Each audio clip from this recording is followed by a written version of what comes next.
തമിഴ്നാട് നിയമസഭയിൽ വിശ്വാസ vote നേടിയിരിക്കുകയാണ് TVK. മുന്നണിക്ക് ലഭിച്ച 119 വോട്ടുകൾക്ക് പുറമെ 25 AIADMK വിമതരും TVKയ്ക്ക് അനുകൂലമായി വോട്ട് ചെയ്തു. ഇതോടെ വിജയിക്ക് അനുകൂലമായി ലഭിച്ചത് 144 വോട്ടുകളാണ്.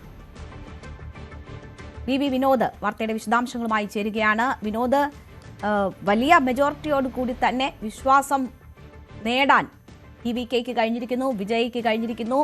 അതിൽ ഏറ്റവും പ്രധാനമായി വരുന്നത് TVK വിശ്വാസ വോട്ട് നേടി എന്നതിനപ്പുറം AIADMKയിൽ ഉണ്ടായിട്ടുള്ള പിളർപ്പാണ് എന്ന് തന്നെ പറയാം.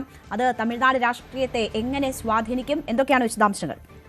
രേണുക, നേരിയ വോട്ടുകൾക്ക് ഒരുപക്ഷെ TVK ഈ വിശ്വാസ വോട്ട് നേടും എന്നതായിരുന്നു പ്രതീക്ഷയെങ്കിൽ വലിയ വോട്ടിന് ഇപ്പോൾ വിശ്വാസ വോട്ട് നേടാൻ TVKയ്ക്ക് സാധിച്ചിരിക്കുന്നു. 144 വോട്ടുകൾ നേടി. 118 വോട്ടുകളാണ് വേണ്ടിയിരുന്നത്. ഇതിൻ്റെ ഒരു കണക്കിങ്ങനെയാണ്. TVKയ്ക്ക് 105 സീറ്റുകളാണുള്ളത്. 108 സീറ്റുകളിൽ അവർ വിജയിച്ചിരുന്നു. ഇതിൽ 3 സീറ്റ് ഒഴിവാകുന്ന സാഹചര്യം. ഒന്ന്, തിരുച്ചിറപ്പള്ളി ഈസ്റ്റിൽ വിജയ് രാജിവെച്ചു. കാരണം പെരമ്പൂരിലും തിരുച്ചിറപ്പള്ളി ഈസ്റ്റിലുമായിരുന്നു വിജയ് മത്സരിച്ചത്. ഇതിൽ ഒരു മണ്ഡലത്തിൽ വിജയ് രാജിവെച്ചു. പിന്നൊന്ന് സ്പീക്കറുടെ വോട്ടാണ്. അദ്ദേഹം കാസ്റ്റിംഗ് വോട്ട് ചെയ്യേണ്ടി വന്നില്ല.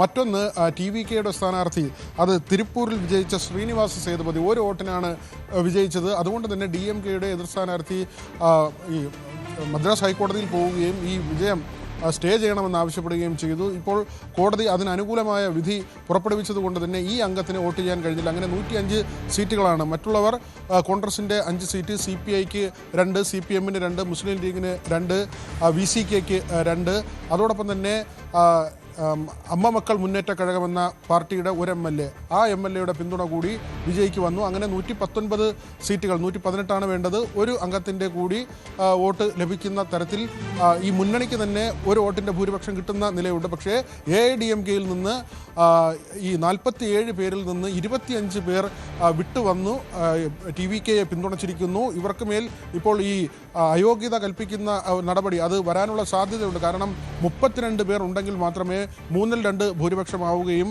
ഇവർക്ക് മറ്റൊരു പാർട്ടിയിൽ TVKയിൽ ലയിക്കാൻ ചേരാൻ കഴിയുകയുമുള്ളൂ. അവർക്ക് പുതിയ പാർട്ടി രൂപീകരിക്കാൻ കഴിയില്ല.